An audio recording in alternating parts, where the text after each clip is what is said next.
महाराज वृंदावन वास की इच्छा थी। हमें तो लगता है यदि गृहस्थी में हो और परिवार का उसको सेवा का भाव मिला हुआ है तो वृंदावन का आश्रय ले ले और वास वृंदावन के ऊपर छोड़ दे और अपने कर्तव्य कर्म का पालन करते हुए आते जाता रहे, खूब नाम जप करे, यहाँ दर्शन करे, 2-4 दिन रुके, फिर परिवार का पोषण करे जाके। फिर जब कभी ऐसी स्थिति आ जाए कि अब रहा नहीं जाता, अब सहा नहीं जाता, फिर उसके लिए कोई उपदेश नहीं काम करते। फिर वो त्यज लोक धर्मान, वो लोक धर्म का त्यागी होकर प्रेम धर्म का आशिक, वो फिर किसी की परवाह नहीं करता। जब तक ऐसी स्थिति ना आवे और मनमानी कहीं आचरण बन जाए तो फिर उसमें गिरने का भय रहता है। अब मान लो हम कह दें हाँ ये वृंदावन वास कीजिए, परिवार माता पिता पत्नी पुत्र आदि जो भी संयोग किए हों, अब आपका चित्त यहाँ आने पर उनका चिंतन करेगा, वो कैसे होंगे, वो हमारे बिना दुखी होंगे, तो हमारी बात तो बनी नहीं ना। हमारा तो अंदर से परिवर्तन चाहिए ना। अब आप वृंदावन का आश्रय लिए और वहां जल रहे हैं कि हाय मुझे वृंदावन वास, ये कितने सौभाग्यशाली है वृंदावन वासी जन, तो आपका चित्त वृंदावन में लगा, खास बात बन गई। क्योंकि हमें चित्त लगाने की बात है नहीं? जहाँ हमारा मन होता है, जहाँ हमारा चित्त होता है, हमारी उपस्थिति प्रधान वही मानी जाती है। समझ रहे महाराज जी बचपन में संत बनने की कोई थी इच्छा? संत बना लिया था वो ऐसी अंदर से भूख होती है। कभी हमने सोचा थोड़ी हम संत बनेंगे, कभी सोच विचार के थोड़ी घर से निकले थे। जैसे कोई प्रेत आवेश होता है ना, ऐसे भगवत आवेश था। छोटे थे, हमें याद है, ढेर सारी 40 साल लेकर के, और एक देवी जी का मंदिर था, नहा धो के वहाँ बैठे रहते। पंडित के घर जन्म हुआ था तो सुबह 4 बजे जगा दिए जाते थे अपनी अपनी दिनचर्या। तो बस जब वहाँ उनके पाठ करते कई 40 का, फिर मन में आता कि भगवान कैसे मिलेंगे। अब हम जैसे कभी पीछे चिंतन होता है तो होता है ये किसी साधना का फल नहीं था, ये भगवत कृपा थी। क्योंकि एक बच्चे के हृदय में भगवान की प्राप्ति की चाह होना, और कोई ऐसा नहीं कि हमें कोई सपोर्ट करने वाला हो, अलौकिक ढंग से एक है। और जब हम कभी जैसे स्कूल से आए और बैठे बच्चे खेल रहे हैं, हम एकांत में बैठ के सोचते कोई नदी का किनारा हो, बड़ा पीपल आदि हो, और वहाँ चुपचाप बैठकर खूब प्रभु के लिए रोए, नाम जप करे, कैसा रहेगा। कक्षा 9 पास होते होते निश्चय हो गया कि भाई स्कूल में फार्म नहीं भरना, मैं भाग जाऊँगा, हमें इस जन्म में भगवान को प्राप्त करना है। तो 3:30 बजे घर से निकले थे, प्रातःकालीन बेला थी। तो अम्मा को धीरे से बता दिया था कि अम्मा हमारा मन होता है बाबा जी में। कौन मानता है बच्चों की बात। अब 13-14 वर्ष की अवस्था कोई खास निर्णय वाली अवस्था थोड़ी होती, बचपन ही होता है उस समय। तो बस सुबह पहला जीव निकले तो मन ने घबराहट पैदा कर दी कि ये मतलब भोजन कहाँ मिलेगा, रहेंगे कहाँ। अब बच्चे तो थे, इतनो किसी साधु के संग निकले हो अकेले से। क्या है कि तुम्हें भगवान पे विश्वास नहीं है, भगवान तो देंगे ही। 5 किलोमीटर चलते रहे और एक शंकर जी का मंदिर था, नागेश्वर महादेव, नागेश्वर ही है सरसौल में जो हाथेगांव वाले, हाँ वहीं पहुंचे थे। तो वहां पहुंचे, सूर्य उदय हो चुका था। अब बैठ गए शंकर जी के मंदिर। कुछ पता तो था लेकिन मतलब कैसे क्या कुछ नहीं पता, एकदम अनाड़ी बच्चा। बैठ गए, 12 बजे तक बैठे रहे। अब लगी भूख, बचपन की भूख तो ज्यादा ही लगती ना। हम कहा यार हम तो मांग भी नहीं सकते और यहाँ कोई परिचय का है नहीं, कई दिन भूखे रहेंगे। मन ने कहा घर लौट चलो, तो ये तो नहीं हो सकता, अब तो नहीं, घर तो नहीं वापस जाएंगे। थोड़ी देर हुई, एक आदमी आया, हमने कहा ये बच्चा यहाँ एक सूरदास बाबा रहते थे, जानते हो तुम? हम कहा नहीं, हम तो आज ही अभी सुबह आए हैं, हम किसी को जानते नहीं। तो 1-2 मिनट इधर उधर घूमा और बोला वो कहीं चले गए, ताला लगा उनकी कुटिया में। तो ऐसा है, हम उनके लिए दही लाए थे, आप दही पी लो। तो पहली बार था। हम कल नहीं, ऐसे संकोच लगा, तो नहीं। तो हम एक लोटा लेके भागे थे, छोटा सा एक लोटा, गीता जी चटाई आदि ऐसे, तो पीतल का लोटा था उसमें तो 1-1.25 लीटर दही, और गांव का दही जो दूध गड़वा में बनाया जाता है और लाल रंग का हो जाता है, पूरा रात दूध उसमें पकता है, बड़ा स्वादिष्ट और मीठा।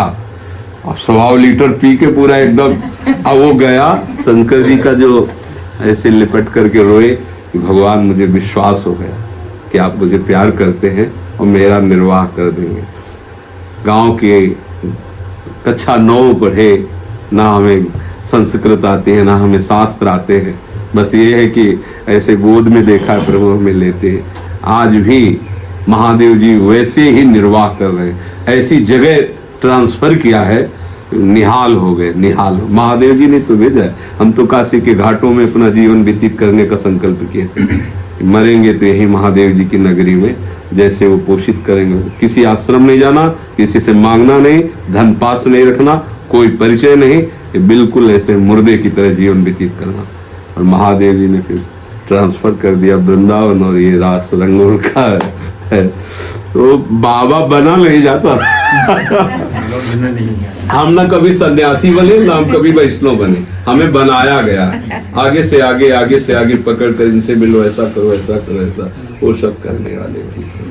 अपने जीवन को आज तक देखा कैसा पूछो मत। जिस समय जैसी रिंच चाहिए वैसी हमारा मिस्त्री रिंच लगा के और गाड़ी तैयार कर दिया। वो बोल नहीं सकता, हृदय में ऐसी विराग्नि जगती है, कुछ अच्छा ही नहीं लगता, कुछ अच्छा नहीं लगता। और उसको ये थोड़ी कि मुझे बाबा जी बनना है, उसको मुझे भगवत प्राप्ति करनी, प्रभु कैसे मिले। और उस व्याकुलता में मार्ग में जो जो होता जाता है वो स्वीकार करता जाता है। अंदर की उसकी जो भगवत प्राप्ति की, ब्रह्म प्राप्ति की प्रबल लालसा है, वो खास बात है। आपके अंदर ये बात आती है कि मुझे प्रभु के मार्ग में चलना है, ये बहुत कृपा से आई है। अब इसको दबा लीजिए। अगर अंदर आग दबी रहेगी तो अंदर ही अंदर वो शुलक कर सब भस्म कर देगी, और बाहर अगर प्रकाशित होगी तो इतनी ठंडी है कि वो राख में बदल जाएगी। समझ पा रहे हो? आंतरिक भावों को उपासक को कभी भी व्यक्त नहीं करना चाहिए। जो भागवतिक भाव आ रहे हैं, व्याकुलता आ रही, या जो सोच आ रही, उसे चुपचाप रोक लो। यद्यपि अहंकार आपका प्रेरित करेगा कि मेरी तो मन में ऐसा निश्चय हो रहा है, चुप रहे, बोल दिया मेरे मन में निश्चय हो रहा, कहता हूं तू नहीं कर पाएगा, करके देख ले। ये सब अनुभव की बातें कह रहे। अगर आपको सत्संग में कोई पॉइंट लगा है, चुप, उसको अंदर ही रोक, वो अंदर जाके हलचल पैदा कर देगा। बार बार कहेगा अपने मित्रों के पास बैठ कर मैं बताऊं यार सत्संग में ऐसी पॉइंट की बात ये मिली, अब वो मिली नहीं, अब आप खो गया, अब वो गए। और तब बता सकते हो इस बात को जब उस बात पर आप स्वयं आचरण करके उसका रसास्वादन कर लिया। आप बोलो, आप बोलोगे तो जो भी सुनेगा वो भी आसक्त हो जाएगा, उसी बात में चल देगा। इसलिए अंदर से परिपक्व बनो, बाहर से नहीं। बाहर प्रभु बनाइए, जैसे अपने लोगों को है तो प्रभु के द्वारा निश्चित किया हुआ है, इसलिए है। अगर बाहर से हम ये देख करके बाबा जी बने तो मुझे लगता है सफल होना बहुत कठिन है। बाबागिरी बहुत सरल मार्ग नहीं है। महीना भर के लिए रख दो कि आप ये ना खाओ, ये ना पियो, ये ना देखो तो चल जाएगा, लेकिन पूरे जीवन भर के लिए, पूरे जीवन सोच के देखो, आप सोच के देखो तो आपका मन घबरा जाएगा केवल इनकी रहनी में। इन लोगों की जो रहनी है, हम तो कभी कभी इनको एकांत में प्रणाम करते हैं कि बहुत कृपा है इनके ऊपर। कोई भी मनोरंजन नहीं, कहीं भी किसी भी तरह से मिलना जुलना नहीं, किसी से, किसी गृहस्थी से तो मिल ही नहीं सकते। जिनको निर्धारित किया है कि आप उनसे बात कर सकते वही कर सकते। हर साधक आपसे बात नहीं कर सकता, हर साधिका आपकी तरफ देख भी नहीं सकती। जो मिला वो खाया, नेत्र झुकाए चुपचाप अपने, और पूरे जीवन ऐसे चलना है। ना टीवी, न ट्रांजिस्टर, न मनोरंजन, न कुछ, सब सुविधाएं घर में होते हुए बच्चे उपद्रव करते हैं। ये वही बच्चे हैं, कोई और नहीं है, घरों से ही आए हैं। लेकिन कैसी कृपा है इनके ऊपर कि मन को मार कर शांत चुपचाप बैठे। सर्दी है, कौन उठना चाहता है इस समय? छोटे छोटे बच्चे नहा धो के रज लगा करके और 3:30 बजे 4 बजे उठ करके ऐसे, ये प्रभु की कृपा से चल रहे हैं। अब समय साधुता के निर्वाह के लिए बहुत कठिन है, बहुत कठिन है। हम दृश्यों से बचने के लिए नदियों के किनारे भ्रमण करते थे। संत क्यों जंगलों में रहते हैं? क्या भजन घर में नहीं हो सकता क्या? आखिरकार जंगल में कुटिया बनाई तो अपनी कुटिया क्यों छोड़ दी घर वाली? घर में भी तो कुटिया थी, आप एक कमरे में शांत भजन करते। पर दृश्य, श्रवण, ये हमारे भजन में बहुत सहयोगी और बहुत विक्षेप देने वाले हैं, दोनों चीजें हैं। यदि हमें साधु संग मिल रहा है, भजन करने वाले लोग मिल रहे हैं, तो हम देखते तो हमारे मन में उत्साह बढ़ता है। और जब हम भोगों को देखते हैं तो उसका भी तो उत्साह बढ़ता है, क्योंकि उसके संस्कार हमारे बहुत जोर के हैं। तो आजकल ये जो स्मार्ट मोबाइल चल गया है, लैपटॉप है और आईपैड है, ये सब कलयुग भगवान की विशेष देन है। अगर सावधान हो जाओ तो इसमें आप अपना पक्ष ढूंढ सकते हैं, सकारात्मक सोच आप बढ़ा सकते हैं। और अगर आप चूक कर गए तो नकारात्मक सोच आपको पक्का भ्रष्ट कर देगी, क्योंकि जब बच्चे बताते हैं कि ऐसा ऐसा ऐसा होता है, इनमें ऐसे ऐसे दृश्य आते हैं।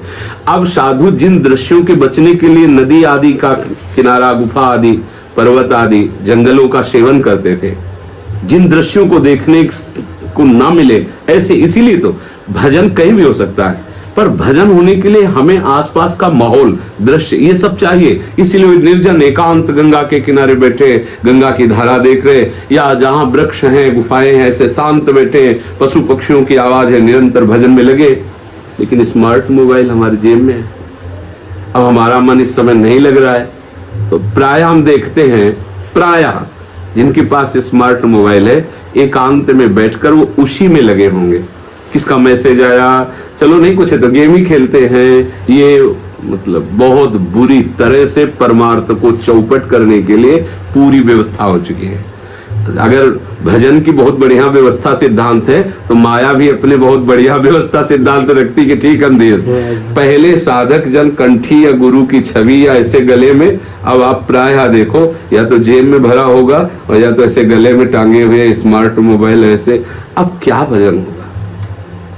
सब आश्रय छोड़ने के लिए तो हमने माता पिता तक को छोड़ दिया था और नंबर का आश्रय ले लिया कि साहब का नंबर मिलाओ, साहब से संतरा ले आएंगे, साहब व्यवस्था। दुर्भाग्य उपस्थित हो गया।